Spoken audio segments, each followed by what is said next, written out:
días después con 35 páginas que escribió en 3 días sin dormir, porque tenía un desespero de sacarse como ese sentimiento de adentro, pero también porque sabía que su mamá estaba muy triste y quería hacer a su mamá feliz.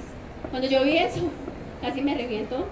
Yo dije, pucha, uno cómo va a publicar un post de 30 páginas, pero todo era sensacional, todo era muy bello, como este pedacito.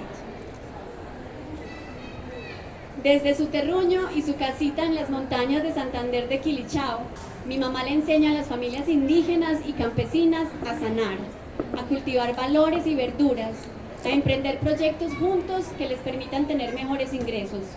Su deseo es que los padres no abandonen a sus hijos en el campo, un drama que comienza cuando se van a trabajar a la ciudad, dejando atrás a niños a menudo abusados, a menudo en condiciones de físico abandono. Ayer, mientras trabajaba en este escrito, hablé por teléfono de nuevo con ella y me dijo que hace unas semanas sembró un cultivo de mora, que está en cosecha de rábano, que tiene arracacha, zanahoria y que está trabajando en un proyecto que bautizó Gallinas Felices, con el plan de vender en la comunidad los huevos de gallinas criadas al aire libre y al mismo tiempo promover la independencia económica de las mujeres. Mamá Bárbara, que se convirtió muy pronto en mi amiga y en mi consejera por WhatsApp, es ella. Esta es la biblioteca que ella llevó, donó y creó en medio de la guerra, cerca de Santander de Quilichao, y aquí está celebrándole el Halloween a los niños con regalitos. Escribimos entonces publicamos su historia como un especial de 5 capítulos, y cada lunes salía un capítulo en medio del último semestre, los últimos exámenes de María Isabel en la Universidad de León. Entonces ella mandaba, lo cortaba, yo lo editaba, le poníamos fotos, la propia mamá Bárbara nos mandaba fotos. Esa señora, ustedes no se imaginan en ese mes y medio que hicimos este especial, lo que esto significó para ella.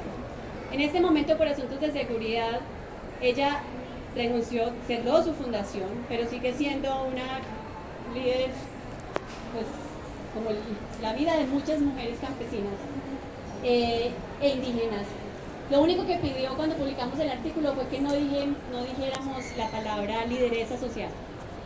Esto se publicó hace 2 años. Dijimos una vida de liderazgo. Para ella la palabra liderazgo era menos riesgosa que decir que ella era una líder social.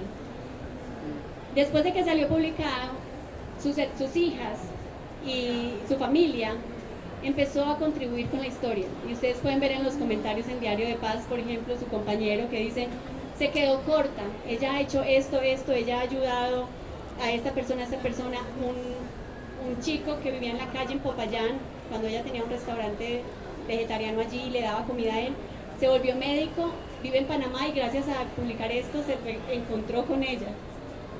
Y este texto este especial sigue haciendo milagros.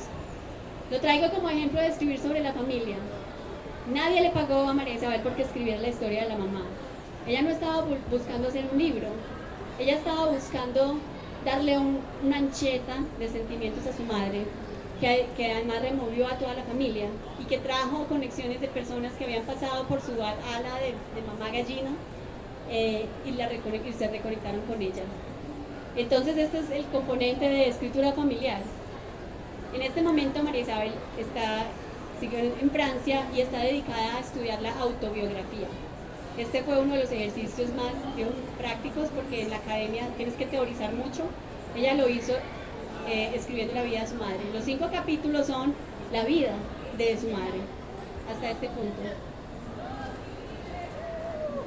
Quiero traer muy brevemente esta otra historia bien bonita, que aquí está Josefina, la hija de doña Teresita, del niño Jesús Betancourt. Este es un libro que está recién salido y que lo pueden encontrar en el stand de Viva Palabra, ¿cierto? Aquí en la fiesta.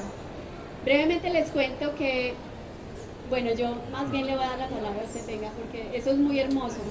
Esto es muy hermoso. Doña María Teresa escribió su vida. Ella está viva.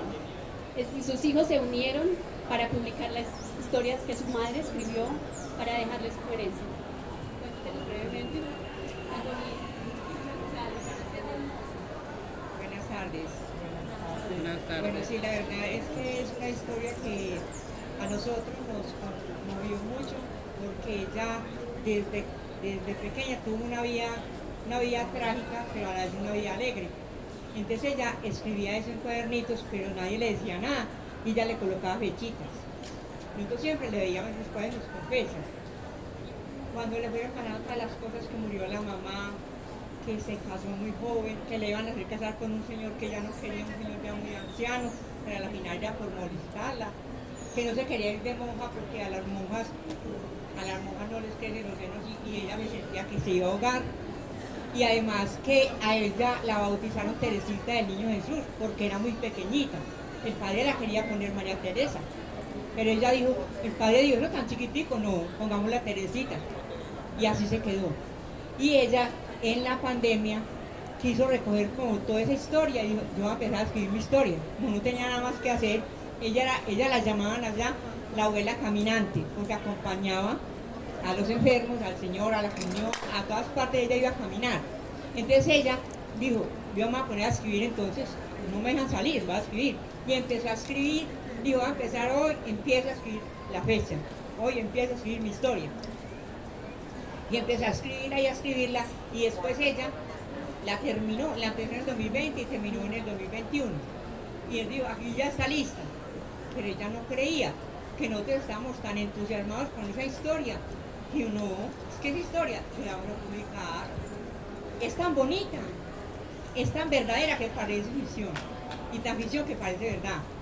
Porque cuando uno escribe, yo, los talleres que he escrito, en los que he participado, veía que cuando uno escribe, la emoción es lo más importante.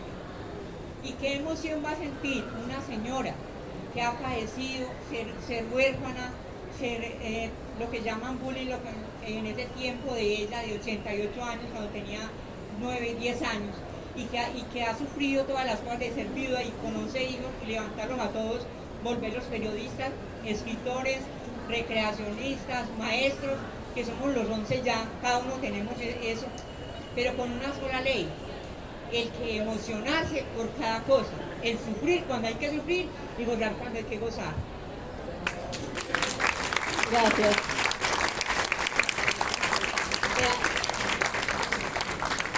Gracias Josefina, ella le voy a contar mucho mejor que yo. Josefina hizo parte del taller de escritura sobre la familia que hicimos en Diario de Paz y nos contó la historia de la mamá y luego me preguntó cómo hacemos para publicarla. Al final los hermanos se unieron, publicaron y están vendiendo el libro para pagar la impresión.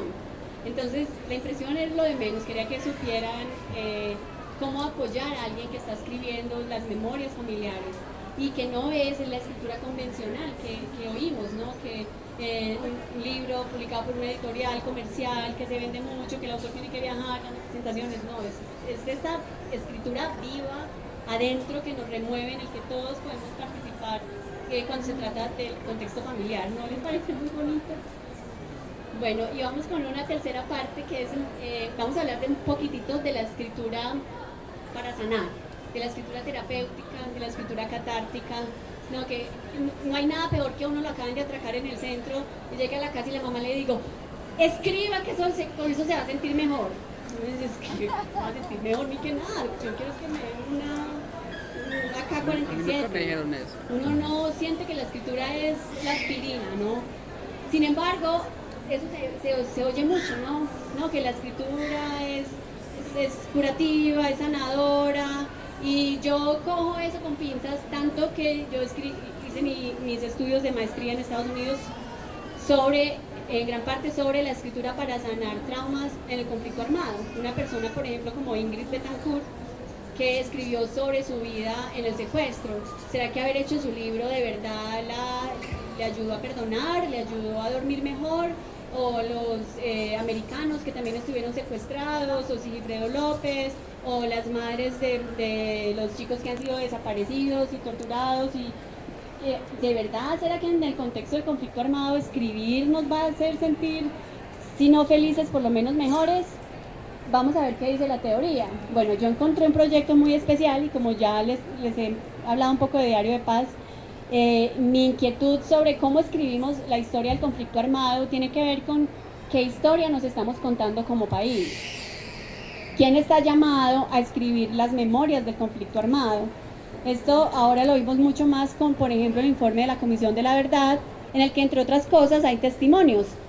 Pero los testimonios no son escritos por las personas que padecieron un hecho victimizante, sino que son recopilados por un intermediario, que es un periodista o un sociólogo, qué sé yo, que hace el papel de tomar tu historia, tu testimonio, irse para la oficina, transcribirlo y convertirlo en un relato que tenga los componentes estilísticos ideales para que un lector llegue al final.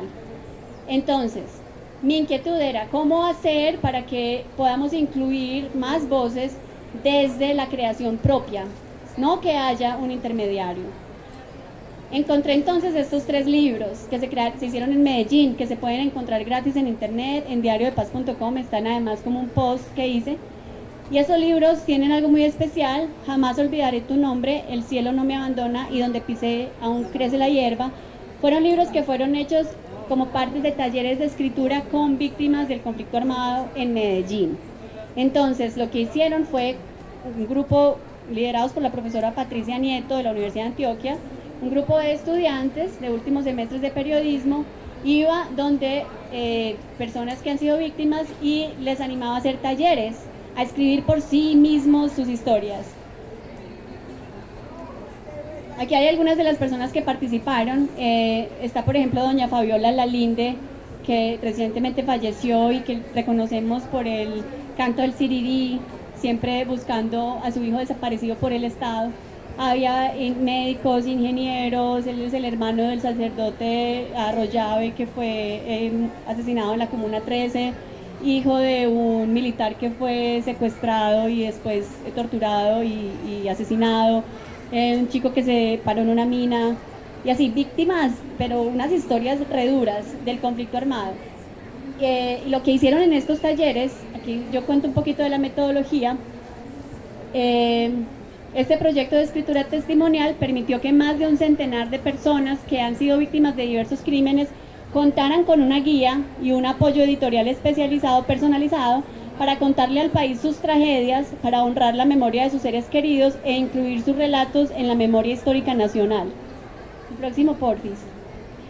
Aquí cómo lo hicieron. Al principio de los talleres, a los participantes no se les pedía que escribieran en papel, sino en la memoria. El objetivo era recordar, recrear y reconstruir sus historias 5, 10 o cuantas veces fuera necesario, utilizando no solo palabras, sino colores, fotografías, papeles, canciones, juegos, de manera que las memorias se volvieran naturales para ellos y sintieran que podían llegar al punto de escribirlas libremente. Entonces, los talleres de escritura. No sé si ustedes han estado interesados alguna vez en los talleres de escritura. Estos talleres no necesariamente son para publicar un libro, también pueden ser como un camino para encontrar esa voz y sacarse de adentro un dolor, un recuerdo, para volver a la memoria, insisto, sin necesidad de publicar, porque cuando nos metemos en la cabeza que vamos a escribir estos cuentos o estas memorias o este relato de la historia de mi mamá, solo pensando en la meta, en que llegue a una editorial, siempre me pregunta alguien, estoy escribiendo esto, pero es que yo no sé, nadie me lo va a publicar. No, usted concéntrese en hacer un buen escrito si lo que quiere es publicar.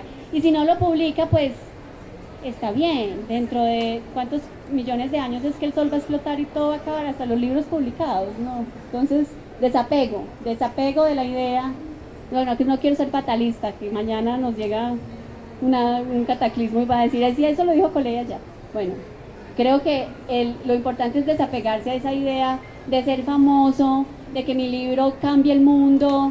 La historia de Mamá Bárbara, por ejemplo, ustedes no la conocían, no cambió nada, pasó como una brisna al azar, como dice Porfirio Jacob, pero en una o dos personas removió la vida, el mundo. Entonces no hay que pensar en el impacto general de una historia o el universal. En estos talleres, entonces, uno de mis puntos de énfasis en el estudio de la escritura, de no escritores, de la escritura como un mecanismo para superar el trauma, encontré que, por ejemplo, hay talleres de escritura con mujeres que están en en proceso de quimioterapia por cáncer de seno. Entonces, mientras están esperando, están escribiendo su historia. Igual, tienen que seguir con su quimioterapia. La escritura de por sí no les va a frenar la evolución de un cáncer y tampoco creo que les vaya a quitar del temor de tener que ir a la quimioterapia, pero existen esos talleres en hospitales en los Estados Unidos y están documentados como estudios académicos de psicología. Es interesante esa visión. También tenía otros talleres de escritura en cárceles, donde las personas privadas de la libertad no están esperando que se haga un libro, están escribiendo para elaborar también su propio proceso de su propia historia, las razones por las cuales están donde estén. Entonces la escritura allí tampoco son escritores ellos y tampoco vienen con esa visión de que tienen que ser publicados y entrar al mercado editorial como lo conocemos. También pues para muchos casos, y por eso insisto que hay que tomarlo con cuidado, se considera que si tú escribes entonces vas a elaborar ese duelo inmediatamente, no vas a comprender por qué fue que a tu padre lo mataron. Cada persona es muy distinta, entonces cuando todos somos muy distintos, entonces no podemos generalizar con que después de un hecho victimizante como o un hecho trágico como en el caso de estos libros, las personas se sienten mejor. Cuando yo volví a Medellín haciendo mi trabajo de grado, yo encontré a un grupo de 20 personas que participaron en estos talleres y yo fui y les pregunté eso justamente. Vea, usted escribió sobre su hermano sacerdote que fue asesinado en la Comuna 13. ¿Usted cómo describió eso? Ay, yo me tomaba media de guaro para escribir un párrafo porque eso para mí era muy duro. Y usted se siente mejor. ¿Usted cree que eso le hizo sentir mejor? No, yo donde vea a ese asesino yo lo voy a matar, yo lo odio, han pasado 10 años, pues yo no perdono nada. Ese señor no había podido elaborar el duelo, escribir eso le dolió mucho, eso no le hizo a él en la vida real, él no le hizo nada. A él le gustó el libro, a él le gustó salir en un libro, pero tienen hasta hastío y fastidio de ver el libro porque el libro cuenta el hecho victimizante. Por otro lado, encontré otra señora que su esposo había sido un soldado en otro rango del ejército y había sido secuestrado, torturado y desaparecido, asesinado, y ella participó en el taller y yo le dije, doña Teresita, ¿usted escribió? ¿Cómo le fue escribiendo? No, pues yo ahí lo que aproveché fue para dejar constancia de del proceso, de los jueces, era como más, quería que se conservara el hecho oficial de cómo se había tratado como en los tribunales ese caso, si habían judicializado al fin a los perpetradores del crimen. Y después le digo yo, ¿usted cree que haber escrito la historia de cómo murió su esposo le ayudó? Y ella me dice, sí, yo soy otra persona, yo perdoné. Yo escribiendo eso, organizando todos esos folios, yo me di cuenta que esas personas que mataron a mi esposo, también tuvieron padres y madres, y yo pienso es en el padre y en la madre, y yo no quiero que esos padres sientan o sepan que hay una persona en el mundo que odia a su hijo. Ella tenía una visión completamente opuesta. Entonces, por estas cosas que yo observé mientras investigaba, siempre tengo cuidado en salir a decir, por favor, mundo, compren lápiz y cuaderno, escriban todos los días antes de dormirse, si pelearon con el esposo, escriban por qué pelearon al otro día, escriban cómo cómo se sienten, si es el día de su cumpleaños, escriba. Y es chistoso porque nació mi tercer hijo y mi tía me manda un cuaderno para que escriba la historia de vida de mi hijo, y yo, porque tengo, pues, no, bonito eso, pero no es la escritura por obligación, ¿no? Entonces ahora yo tengo el cuaderno de mi tía y ya cada que me llama me dice, ¿y si has escrito? Y ya se está parando, ya lo escribiste en el diario, y ya le diste la primera comida, tienes que poner eso en el diario. ¿Y cómo se le cayó el ombligo? Tienes que escribir eso. Cuidado, la escritura, yo siento que es escrito por deseo, ahí partimos. En este plan de escribir sin la presión de publicar, tiene que partir del corazón. Y que si es útil, que si no es útil, que si me siento mejor, que si no, es muy relativo. Entonces no podemos pensar que la escritura es una medicina porque hay quienes les ha funcionado. Ni pensar que no escribo jamás porque eso no va conmigo, yo soy un ingeniero civil. No, escriba. Y voy a cerrar con las preguntas para quienes estaban al principio y a darles unos minutos si alguien tiene alguna anécdota o algún comentario o pregunta. Y es que les preguntaba al principio, ¿ustedes hacen algún deporte con regularidad? Y digamos que más de la mitad dijo que sí, para hacerme achantar y tener que salir a trotar yo mañana. Dijeron que sí, ¿no? Muchos dijeron que sí. También la mayoría, creo que el 90% cocina. A ver si hay algún valiente que levante la mano que le cocine, que no cocine. Ok. Todos cocinamos. Giovanni. No. Cocina, si yo llegué a Estados Unidos a comerme 5 arepas al desayuno. Me quedo al lado, y de verdad, 5 arepas me como. Porque es que tantos años sin arepas. Me paro al lado del fogón. Esta es una anécdota entre paréntesis. Pero es de tanta la emoción de la arepa. Entonces cocinamos, ¿no? Todos los días. También hay quienes hacen un hobby. Y cuando hacemos, y lo hacen con regularidad, yo hablaba del arte, bordar, me decía la señora, leer, escribir. Y en esas 3 cosas, en esos 3 verbos, al que le vamos a poner de colita, escribir, nos podemos dar cuenta que los hacemos sin pensar que nos va a hacer famosos, no para hacer Masterchef, que es el show que están hace poco. Nadie está haciendo las 5 arepas en la mañana para hacer Masterchef. Yo la hago por el gusto de comerme la arepa, de ver la mantequilla cómo se derrite, ponerle sal y un quesito encima, partirlo así. Es el gusto de eso, ¿no? Nadie sale a trotar o a correr porque se tiene que ganar una medalla olímpica, ¿no? No lo hacen por estar mejor físicamente, por bienestar, también por salir como de la rutina del trabajo, de la casa. Se corre, no necesariamente para hacer ganar una medalla, ni siquiera local, porque la mayoría de la gente que sale a trotar no está en la lista para los olímpicos, que es el extremo como de lo mejor. Y del hobby, ¿no? La señora que está bordando no está pensando en que va a ver la exposición en el Museo de Arte Moderno de su bordado precioso, está bordando de gusto y conversando y lo está disfrutando, ¿no? Y si le queda muy bonito, se lo muestra a su vecina, y si van a hacer el bebé de colegio le manda los escarpines, pero no está buscando esa retribución. Entonces quería hacer ese énfasis porque un poco como meditar, la escritura tiene esa posibilidad de abrirnos un espacio para encontrarnos con nosotros mismos y hacer ese viaje interior sin esperar nada a cambio, solamente la posibilidad de conocernos un poco más. Lo que venga después, lindo.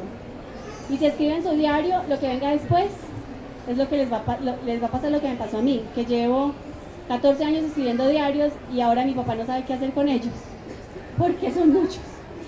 Entonces, se materializa así todos esos sentimientos. Pero no hay que publicarlos, no hay que llegar al extremo de solamente darnos la oportunidad de crear pensando en el que pasará. Aunque a veces salen libros y es maravilloso, como en el caso de de Teresita del Niño Jesús, que les invito a comprarlo, pero no siempre es así. No busquen siempre la retribución a la hora de escribir, regálenselo y regálenla a otros, como Mamá Bárbara, el regalo de escribir sobre ellos. Si algún día no tienen un regalo que hacer, amor y amistad hoy, si llegan tarde, lleguen a la casa, escribir una carta rápida, que eso va a hacer feliz a alguien, al que la recibe. Y bueno, aquí estoy con sus preguntas. Mañana tenemos un taller donde vamos a sacar algunas ideas, prográmense, va a ser muy cortito, pero vamos a ponernos a escribir muy rápido algunas ideas. Y pues muchas gracias por escucharme. Gracias a mi esposo que está cargando a mi bebé, a mi papá que está aquí. ¿Alguien quiere hacer alguna pregunta? Yo creo que tenemos unos minutitos. Yo quiero compartir que yo sí creo que escribir es terapéutico y que no, pues unos pueden creer que sí y otros que no, y no hay problema. Yo también he hecho diarios y he visto con los años que vuelvo y leo y me doy cuenta que estoy repitiendo una cosa, entonces me voy analizando y me sirve para revisarme. Me parece genial. Yo trabajé muchos años en comunidades terapéuticas con drogadictos y yo me acuerdo que una terapia era escribir. Y a veces cuando pasan cosas dolorosas uno escribe y llora.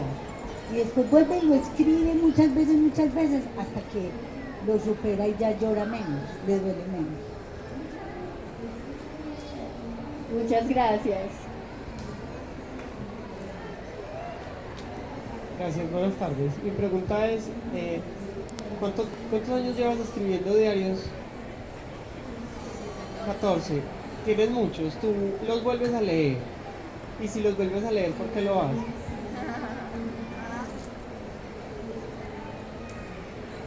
Ay, Dios mío. Bueno, pues no los leo mucho, que da como cosa.